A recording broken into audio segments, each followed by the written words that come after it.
All right, hi everyone. My name is Conor Keitzer. I'm at the University of Maryland Center for Environmental Science, and I'm with the Integration and Application Network within that university. And today I'll be talking about a project we did to assess and communicate climate resiliency at the community level in Maryland. So just an outline of the talk. I want to talk a little bit about climate resiliency and then also talk about the Pine Street community where this project was based, and a little bit about the history of Pine Street. I'll then go into our approach, what we did, how we went about communicating the results, and then what we're trying to do now, the next steps in this project.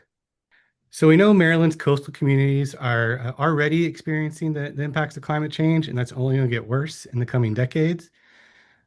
We see things like severe storms and coastal and storm surges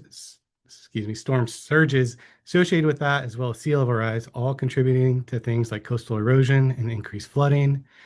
We're seeing saltwater intrusion as a result of sea level rise, where groundwater is being impacted, which affects people's drinking water who get their water from wells. It's also making its way up into our tidal rivers. So we're actually seeing salinity change in the tidal rivers, which again can impact human infrastructure and drinking water, but also is going to impact agriculture along a lot of these tidal rivers where they're getting water out of ditches and potentially seeing impacts on ag.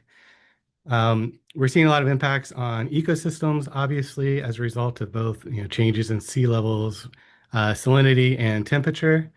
So we're losing habitat, things like seagrasses, which are really important to a variety of species, wetlands migrating inland, and we're losing coastal forest as a result of salinity and all sorts of impacts. Species are moving. Some are going to move out, others are going to move in. That can impact humans through, altering the fishery and feedback to kind of exacerbate some of these impacts we're seeing. Um, Maryland is one of the kind of states that's going to be most impacted in the country by climate change in the coming decades. It's going to get 1 to 2 degrees warmer. That's going to lead to an increase in heat-related illnesses. Heavy rains are causing more flooding. We're seeing, again, sea level rise, rising about an inch every 8 years or so in Maryland, and kind of taking away coastline. And as we all know in Maryland, there's a lot of property, a lot of people live in these areas, and they're going to be impacted. So what we're trying to do with some of the work we're doing is improve coastal resiliency and help communities prepare for these challenges that this new climate future we're facing.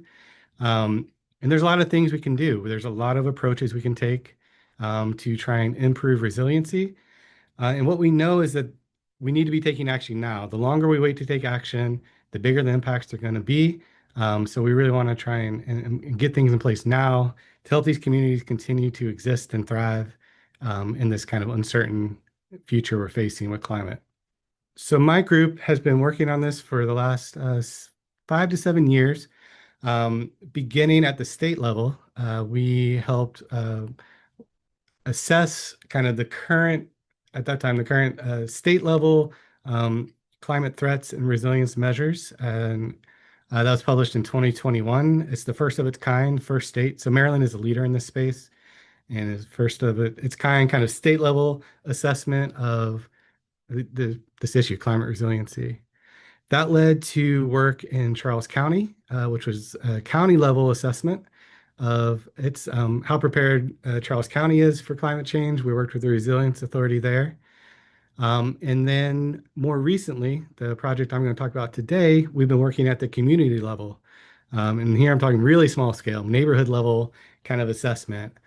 And so we have experience now working at a variety of scales, but one of the reasons we're really interested in working at the community level is because this is where the rubber is going to meet the road in terms of getting these practices, these solutions implemented. We really need communities to be proactive and involved and engaged in this process. We also want to make sure that no communities are left behind, not repeat the mistakes we made in the past, and make sure that every community has a voice and is able to advocate for these resilience efforts. So just a quick intro into Pine Street. I'm not going to pretend to be a scholar in Pine Street's history. I just know it's rich It has a very rich cultural history. So Pine Street, for folks who don't know, is in Cambridge, Maryland. So not far from where the bus tour some people are going to be taking with Alex Green is located. It is historically a predominantly black neighborhood, and it was a vibrant black neighborhood back in the early 1900s, characterized by really high levels of home ownership by majority black families, lots of black-owned businesses, um, just really vibrant in the early 1900s. The Chitlin Circuit was there. A lot of famous acts came to Cambridge and Pine Street to perform. Um, but like a lot of these coastal communities, it was this Cambridge broadly is supported by the Chesapeake Bay marine fishery, which started experiencing declines in the 1900s through the 1950s. Pine Street was hit really hard by these. The major cannery, where that employed a lot of the town, went away. And then, due to some racist hiring practices, to be frank, it prevented people from getting jobs in other places within Cambridge. Um, Throughout the 1950s and 60s, we see sort of these economic hardships leading to a lot of racial tension in Cambridge. Cambridge was also a leader in the civil rights movement, the Cambridge movement. And this culminated when the National Guard getting called into the area, a fire, a mysterious fire in the 1960s which burned down two city blocks. Um, and we're still seeing sort of the impacts of all this, this economic decline, the civil unrest, and this history really is still being felt today, to where now Pine Street um, is facing some pretty severe economic and social challenges. Now it's very low home ownership. There's just not a lot of jobs. There's a lot of poverty. Um, so just a lot of challenges that it's facing. Still very rich, important cultural history in Pine Street.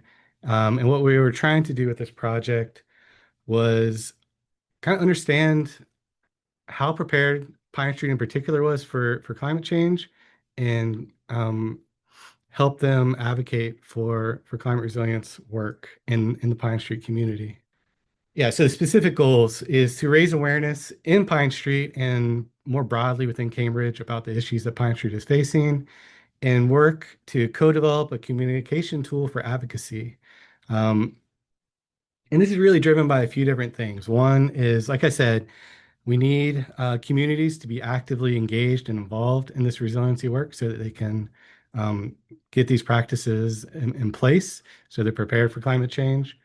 But also, a lot of people still don't think that climate change is going to be that big of a deal in their lifetime, despite the fact that we're experiencing these impacts already. So a recent Gallup poll for the United States shows that roughly 48% of people don't believe that climate change is a serious threat in their lifetime. For Dorchester County, that's actually a little bit worse. It's around 41%. So more than half the people aren't that concerned. Well, I wouldn't say they're not that concerned, but they don't think it's going to be a big deal in their lifetime. If they don't think that, then there's going to be less sort of motivation and impetus to get these practices in place. So we were really hoping to engage the community and raise awareness and advocate for climate resilience efforts in Pine Street. So our approach, I'll just highlight our approach here for how we did this. Our approach is really built on something we've been doing for the past 20 years, where we've been helping organizations and communities assess the health of the environment that they live in. Um, we've done this all over the world now, and it really was originally designed around the environment. We're an environmental university. That's what we focus on. But more recently, we've been thinking more holistically about this. So both the human and the natural environment and how those things are connected and how they're doing. And then again, in the last 5 to 7 years, trying to adapt this approach that we have to assess climate resiliency. Um, so the approach we have is kind of this three-phased approach, where we have planning, where we design the project. Ideally, we do that with local stakeholders, local community groups, to help make sure we're on the right track with what we're trying to do. The next phase then is what we call our report card process. We call our assessments report cards. I'll get into why in a little bit. This will be the main focus of the rest of the talk is kind of this process of co-designing this assessment with local community members, um, choosing indicators of climate change and resiliency, identifying thresholds that are meaningful. From there, we calculate what we call grades, and then we co-produce the product is our general approach. And then phase three is where we communicate and engage and try and raise the grade, we say. So try and identify actions and policies and those sort of things we can do to improve conditions. And in this case, to improve resiliency in Pine Street. So the groups we were working with on this most closely were Blacks of the Chesapeake. They have a really strong regional presence and ties to Cambridge. And then through them, we met Alex Green at the Harriet Tubman Center, who some of y'all will be going on a tour with. Um, and he also provided some guidance on what we were trying to do. And honestly, the what we ended up creating was largely with Alex and his tours in mind. So we tried to create a communication product that he could hand out on his tours and help inform people about this issue. So community engagement in this case, we had plans to do a lot, but logistics and timing made it a challenge. So what we ended up doing was surveying community members, both in person and also online, to understand what their concerns are about climate change. So we asked them just a very simple survey. How concerned are you about these different climate change threats, ranging from air quality to extreme storms? And what we found, it's a small sample size, a little over 20 people, but just what we found in this community is that there is a pretty large concern around these different climate change related threats. Um, People are concerned, and they were most concerned about hot days or temperatures getting warmer and extreme storms. These were the two things that were kind of the highest level of concern. And given that this project was limited in its scope, we had a year to do this project. We focused on these two things. It'd be great to come back and do a more complete assessment of climate change and threats. But for this project, we focused on these two things, the extreme temperatures and storms in, in this community. So once we had those identified, what we do is create indicators of these threats. So we have storms and extreme heat. Those are two things we looked at. And we broke our indicators up into two categories. We have vulnerability indicators, which you can think of as the level of threat. So how much of a threat are these two things to the Pine Street community? And then what we call resilience indicators, or how prepared Pine Street is to meet those threats. And we ended up settling on high winds for storms. We tried looking at a few different things, but high winds was consistently where we had the most data and kind of longest track record of data for. And by high winds, I'm not talking about, a stiff breeze. These are winds that are potentially property damaging, trees falling down, damaging the homes, those sort of level of winds. And then critical facility vulnerability. So how vulnerable are some of these hospitals, police stations, fire stations to flooding in the event of a storm? So are they in a flood zone, basically? For resilience, we just had one. It's the emergency services accessibility. And that looked at whether or not emergency services could respond within kind of 4 minutes to serve this community in the case of an emergency. So could they get there within a time frame of 4 minutes based on, normal traffic and roadways? For extreme heat, we looked at summer temperatures. So is the max summer temperature changing through time? And also what proportion of the community is vulnerable to heat based on kind of socioeconomic conditions. And then a bunch of resilience measures here. So we looked at unpaved surfaces. The idea being that paved surfaces increase heat and create this kind of urban heat island effect where, concrete is hot and makes things hotter. So you have a lot of concrete and paved surfaces. You're going to be increasing temperatures and making things feel even hotter than they are. Cooling centers.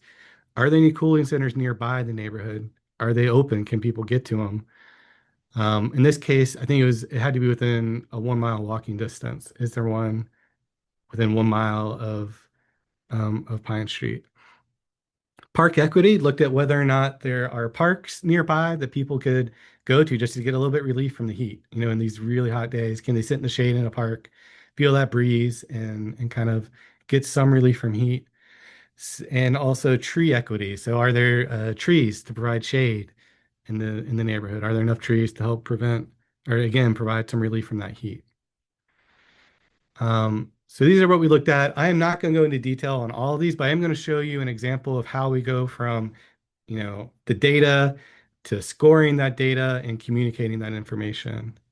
I'm going to use summer temperatures as the example. So what we did for this, we have data coming from the National Center for Environmental Info. We just looked at trends in daily max air temperature in recent times, so 2003 through 2020, compared to an historic time frame, 1941 to 1976. So when you look at this graph, what you're seeing is the average temperature in the summer, the difference in recent times compared to the past. So, you know, the range here is -4 degrees Fahrenheit to 4 degrees Fahrenheit, um, relative to the past. I'm showing you the annual average here, just because it's a little bit easier to see. I'll show you the nitty-gritty in just a second. But we looked at whether or not it's getting hotter, basically in the summer. Are we seeing an increase in these extreme in temperatures? And we use something called quantile regression to actually analyze this and score it. But right away you can see it is getting hotter. Like, okay, so the way we went about analyzing this in a little more detail, apologies, I am going to get a little nitty-gritty here, just for this one. This is what the data actually looks like. So this is the kind of the daily temperature difference compared to that historic average. And you see the scale is a little bit larger here, 10 to -10, because we're seeing that daily. It's not just an average. And you see it fluctuates yearly. We get these differences. But what we did was fit lines to different parts of this distribution. Um, it's called quantile regression. What that basically is doing is looking at whether or not the floor is increasing, but also that ceiling. So are we seeing an increase across the whole range of data here? And is it getting hotter across the whole range of data? And this is what that looks like. The red lines show you significant trends. The gray lines are where we didn't see a significant trend. And what we see across the range of this data is that it's getting hotter. Like the floor is hotter. So basically your what used to be your hottest day, or sorry, kind of the coolest day is getting hotter. So the cooler days are hotter, but also the hotter days are hotter, if that makes sense. So across the board, we're seeing an increase in temperature. What we then do is take this information and try and translate that into something that's actually something people understand and can use. So our scale here goes from good to bad, where we either have low risk, meaning the threat, there's climate kind of vulnerability is low, or the community is really highly prepared to meet that threat for a given indicator. To scoring worse, a high risk, or not prepared, or how we scored those indicators. And we give them a letter grade because people understand letter grades, right? We've all been getting letter grades our whole lives. It's intuitive. It's something that people can easily understand and grasp. You can see our scale here goes from 80 to 100 for an A, so it's not concerning, to a 0 to 20% is very concerning for these different indicators. We also use stoplight colors because, again, that's something that is instantly recognizable to everybody. We all know green means good, red means warning or watch out. So returning to our example here, the way we actually put a score to this is we found that 7 out of the 9 quantiles that we looked at were significant. So our score then is just 1 minus 7 over 9 times 100, and that equals a 22%, or a D on our grading scale, meaning the temperature does appear to be changing. It's getting hotter, right? And it's happening across the board. I'm happy to talk more about how we arrived at this one. We did look at several other things. They all told a similar story. And I can talk more about that if you're interested. But in general, we're seeing it is getting hotter in Pine Street. Okay. Now, how do we go about actually communicating all these different indicators and information together?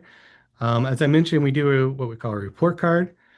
Um, and we like to display it as a wheel like this. And on this wheel, we have our vulnerability indicators on top, our resilience indicators on the bottom. We have our storms and our extreme heat. And right away, hopefully you can see what are the major concerns in this community and what is doing a little bit better. And then overall, we kind of take all this information and just take the average, just like your old GPA would have been determined. This is where you kind of can synthesize all this information together. So we have a nice visual representation of what we found that highlights what it should be a concern. Things in orange and red, you should be really concerned about. Things in light green to dark green are less of a concern. Yellow is somewhere in between. So from this, when we look at this, the way we think about it is one, Pine Street needs some help. Like it needs some investment in its resiliency, right? Overall, it's getting a D. And that's just for the two things, extreme storms and temperature that we looked at. Um, but the key messages that kind of immediately popped out to us are summers are getting hotter and a large percentage of this population is vulnerable. You can see that temperatures are rising, so it gets a D. Um, a lot of people are vulnerable to this heat in this community. Cooling facilities, trees are lacking. So we don't have a lot of cooling facilities nearby. There's not a lot of trees in this community. There's a lot of paved surfaces, or yeah, so paved surfaces here is going to potentially increase that heat, the impacts of that heat. We also found that extreme wind is increasing, but not to the maybe extent of we're seeing temperature change. And emergency services, at least right now, appear to be adequately positioned to serve this community in the case of emergencies. So, not that it's not a concern, but it's less of a concern right now. From there, we identify actions that either individuals can take or the community can take. So, based on what we find, um, we know one thing we would really like to encourage is advocating for another public building as a cooling center. There's a couple of candidates we see in that community, um, and it's an easy thing to do. Advocate for street tree planting. Again, a relatively inexpensive approach that can help provide some relief from this heat. Advocate for more green spaces. Things like community gardens can also provide some relief from the heat. But other things people can do just to help take care of themselves, their friends, their family, and their neighbors, learn to identify the symptoms of heat stroke and heat stress. Know what it looks like so you can be ready because it's going to get hotter. Know where your nearest emergency services are. Um, know hurricane evacuation zones and have an emergency preparedness kit ready. Rain barrels are more about flooding, but they're good for the environment, so we put it in here. But things like windproof siding, helping get these uh, housing and buildings and offices ready for increasing storms that we expect to see. And then another thing related to storms, monitor for dangerous branches and dead trees. Again, a relatively simple thing. They can help prevent property damage, car damage, or even people getting hurt as trees break and fall. Okay, the way we went about the actual product we created from this is a little pamphlet, and I'm showing you the whole pamphlet here. This pocket size, something that Alex Green could give away on his tours for people to take home with them. The front cover is just an example of what Pine Street looks like, a drawing that we did. The back cover has ways for people to sign up for emergency alerts. Um, and then in this kind of inner flap here, this outer flap, excuse me, describes the indicators and what we looked at.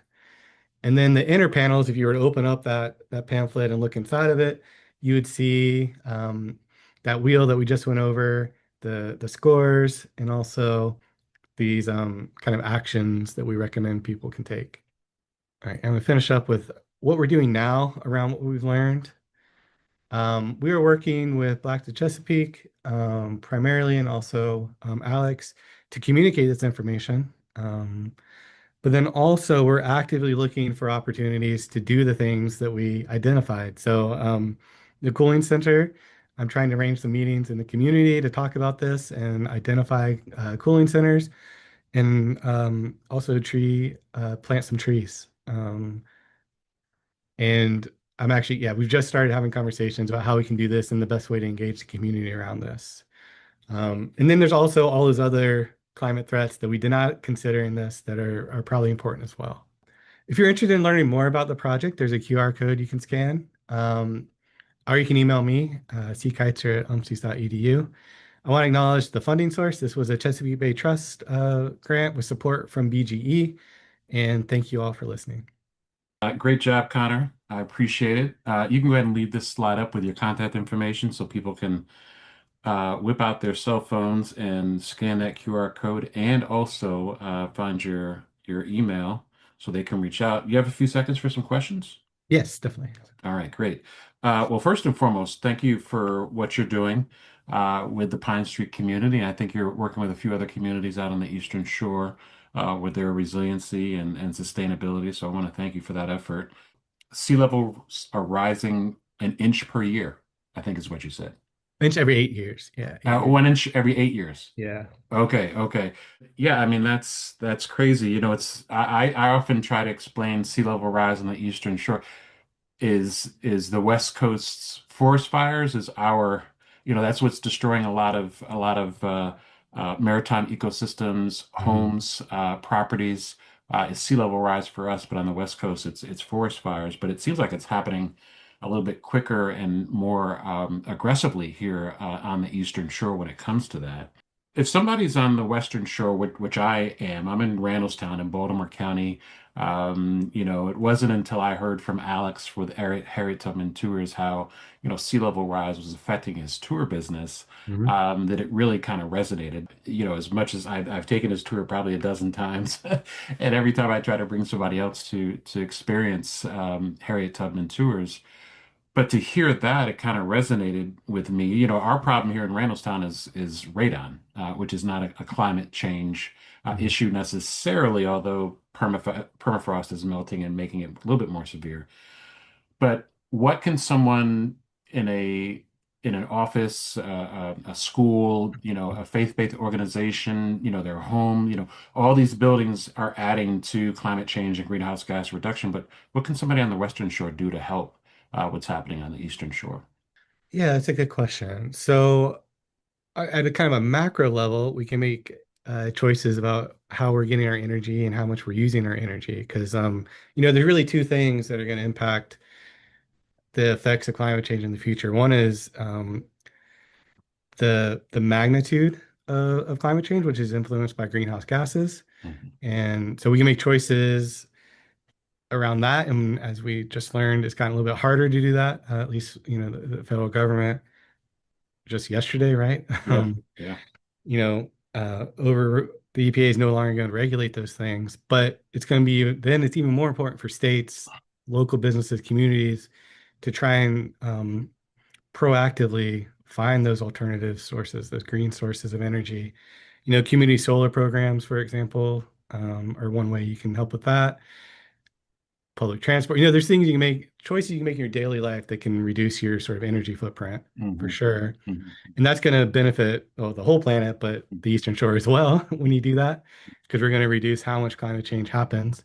But when we think about these mitigation efforts, you know, I think that that's a little trickier because the Eastern Shore seems removed from where maybe you are in Baltimore or whatever. But I think being aware of the issue and being willing to advocate and support these kind of efforts, not just in Baltimore, but in the Eastern Shore, not just Annapolis or DC, Hmm. Hmm. um, because we're losing a lot. We're losing farmland, we're losing ecosystems, and Right. coastal communities are all being impacted on the Eastern Shore. For me, being an amateur historian as well, to know that the Underground Railroad, the history of crabbing and the American cuisine, soul food, like this all started in these communities, Mhm. and to hear that it's kind of floating away and being succumbed by sea level rises. is breathtaking. So you talked a little bit about some of the trusted community stakeholders, Blacks of the Chesapeake, which I'm a huge fan of their organization. Akil Leggett is going to be one of our presenters as well. Oh, good. He's Vincent Leggett grandson. Rest in power, Vincent Leggett. He was a huge force in this space, and that's actually, I believe, how I met you. A couple of years Yeah. ago, we were we were on one of Vincent's boat rides on the Chesapeake, where he was pointing out all the black beaches, Elbtonia and some others, and just had a whole day out on the water with Vincent Leggett and Blacks of the Chesapeake. And I know you're working with Harriet Tubman Freedom Center as well, Alex and Lisa Green. Shouts out to them. Are you working with other HBCUs as well? Is University of Maryland Eastern Shore or Morgan State, Howard, Bowie, Coppin, or any HBCUs joining forces with you as well? Not currently, but I'd be definitely open to that. And would I need to actually I should be doing a better job of seeking out those collaborations. Yeah, unfortunately not yet. Okay. Okay. Well, therein lies an opportunity. Yep. We definitely have members of various HBCUs, Morgan State, very much so, and all of them have connections to the Eastern Shore in one way or another. So we can definitely help bridge some of those communication gaps or whatever. The actual threats of climate change in the Pine Street community, I think you said it was pretty much flooding, wind, and heat island effect. On your survey, if I had my choice, which I don't, but I want to at least, this won't be your last survey that you do. I think there was a question about air quality. I would specifically ask about indoor air quality Mm. because the flooding leads to mold. 2025 was the most humid. We set all types of humidity records because of heat. And then the heat island effect is also an asthma trigger. So those three things are asthma triggers. And when I do my research on different websites analyzing, where asthma is pretty pervasive, whether it's because of hospital emergency room visits or hospital admissions, Dorchester County actually is a deep dark red area for asthma exacerbations. Now in the state, Baltimore City unfortunately has the highest rate of asthma-related fatalities in the nation. And from my research, what's happening in Baltimore City with that heat island effect and being an older architecture is also mirrored on the Eastern Shore and probably most likely in this community as well. And because we spend 90% of our lifetimes indoors, I'd be very interested to see how the community feels about their indoor air quality and how all of the things that you mentioned in your presentation are affecting them there. And if there's anything that we can do to partner with you on that, placing indoor air quality monitors in some of the homes to be able to collect data, because a lot of things that we measure, you can't see, smell, or taste. Mhm. So sometimes if you're relying on people to say, I smell something weird, sometimes you can't smell it. So I know that radon is not a thing on the Eastern Shore from what I've heard and seen, just because there's not a lot of rock out there. But I would like to at least offer that up as a resource to be able to do some indoor air quality monitoring. Because I think when you a little bit more niched and ask that question about indoor air quality, it may develop some other answers to that Yeah, question. that's a great point. And we probably could have asked it a different way. Like, are you worried about asthma, for example? And there you probably get at that. You might get a very different answer than what. And they were concerned about air quality. It was still a concern. It just wasn't, Right. it wasn't one of the highest. And but that's a great point. And yeah, let's find a way to do that. Yeah, what I'm finding is the outdoor air quality is, the EPA has been doing a decent, up until yesterday, doing a decent job Yeah. regulating outdoor air quality. But we're finding that when you're specific about asking that indoor air quality question, it surfaces different answers. So I wanted to talk a little bit about initiatives or creative ways that homeowners in the Pine community and the surrounding areas can, maybe find resources to do kind of resiliency retrofits or, climate kind of healthy, smart, high performance home retrofits. I've driven down Pine Street a few times. I see some new construction there, but I'm sure some of the homes need to be retrofitted to be a little bit more resilient. Are you working or hearing about any initiatives that could help homeowners on that side? Yeah, it's a good question. I think so there is a resilience effort going on. It's more focused on flooding and along Water Street, if you're from, Hmm. Hmm. right on the water there. Pine Street Hmm. is more going to be impacted by inland flooding than Hmm. Hmm. coastal flooding, at least directly. Hmm. Um, and there's also, I know there's a revitalization effort going on Pine Street, because it is such a, rich history. Hmm. Um, but I'm not plugged into that. But it's something that it's an opportunity. And again, it's like we got to get this in people the right eyes. And Right, yeah. right. I guess my next question, how many, I heard that there's cooling centers in the neighborhood, but are there like how many resiliency hubs would you say are in the Pine Street area? I guess within a 1 mile walking Yeah, distance. none. I mean, there's so the cooling center, the closest cooling center is actually the library, the Cambridge Library, which is about a Okay. mile away. Yeah. Um, which isn't far, but on a hot day, I mean, I've walked it. It's pretty, it feels far when it's middle of summer, So and you're there is an opportunity to maybe work with some of the faith-based organizations to help them build yeah, there are resiliency two hubs old or churches, that are right there hmm in Pine Street that are hmm potential opportunities. hmm I think hmm there's an Elk Lodge that hmm hmm might be an opportunity. So I don't want to call people out or anything. I just think there are opportunities to have discussions around finding a cooling center. Or So talk a little bit about maybe some of the challenges or barriers that you either overcome or haven't overcome yet in working with some of these legacy communities. You're the probably perceived as the academic researcher coming into some of these communities, and sometimes historically there may not be maybe some trust issues. Mhm. Luckily, you're working with Blacks of the Chesapeake and Harriet Tubman Freedom Center. But what are some of the barriers that you've overcome or have faced in your work? Yeah, that's something we're thinking a lot about, and also trying to find ways to work around. There is a lack of trust, I think, generally, although I didn't directly experience that in this Hmm. project. Hmm. I think one of the big ones when you, especially so for us, it's we're outsiders in the community, so there's that barrier.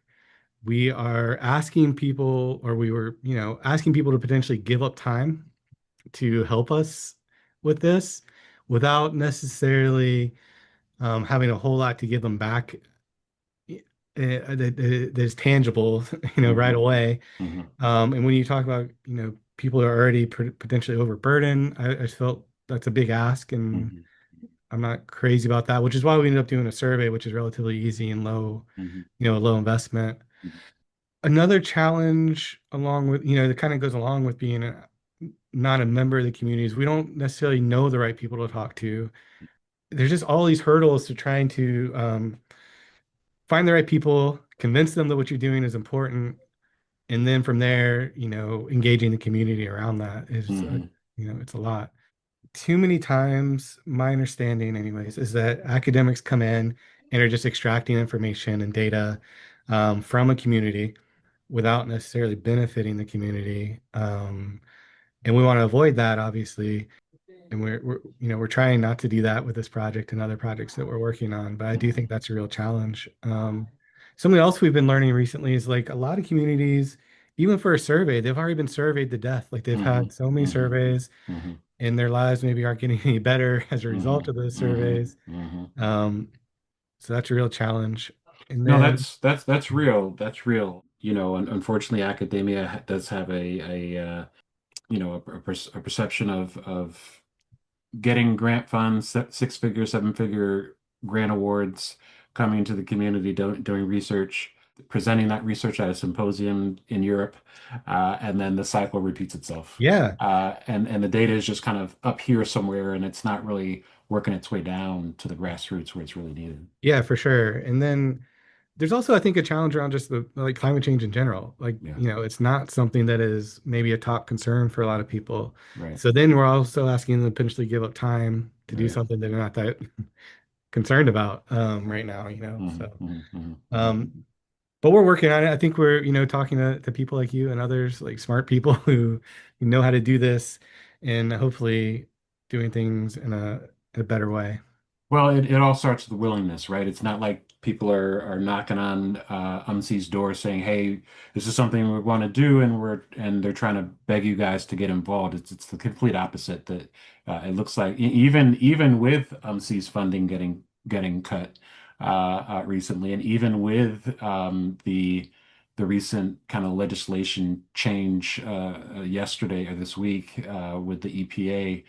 There's still a willingness from academia to be able to assist, and I definitely appreciate that. I'm looking at the screen. I'm seeing Baltimore Gas and Electric. This is not a Baltimore Gas and Electric service area, so the fact that they were even willing to get involved pretty much proves the point that I think we're both trying to make is that there's definitely a willingness from the corporate sector and from the higher education academia to be able to do this. You know, I don't know how much you can talk about it, but you and I are also connected on another project that's funded by the Chesapeake Bay Trust, working with Alex Green and Julie Sobieski on doing some resilience work and an exhibit at the Harriet Tubman Freedom Center. Can you, if you're willing to, and if not, we'll edit all this out. But can you talk a little bit about kind of the work that UMCS is going to be doing on that project?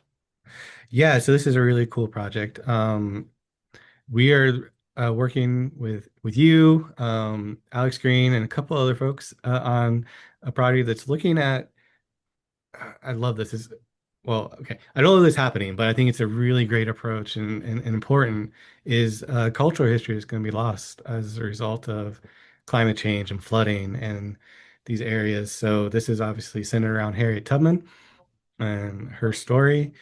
And our role in this project is to help understand what the environment would have looked like back during Harriet Tubman's time, given that climate, what it is kind of today and how that's changed, and then what it's going to look like in the future. What's going to be, the environment that people in the future are encountering, and is it, are we still going to be able to get to these sites, these areas and this really rich history that's on the Eastern Shore?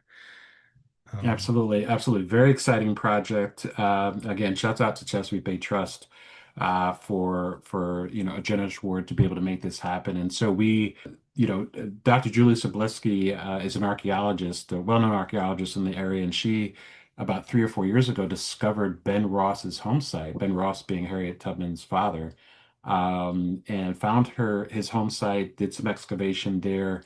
And because of climate change and sea level rise, it's a very inaccessible site. You can only get there certain times of the year or because of flooding and high waters. And so, we're going to be working on that site and another site, digitally imagining what that site would look like based on antebellum and then on into the future when, unfortunately, that site is going to be based on UMC's research, pretty much underwater.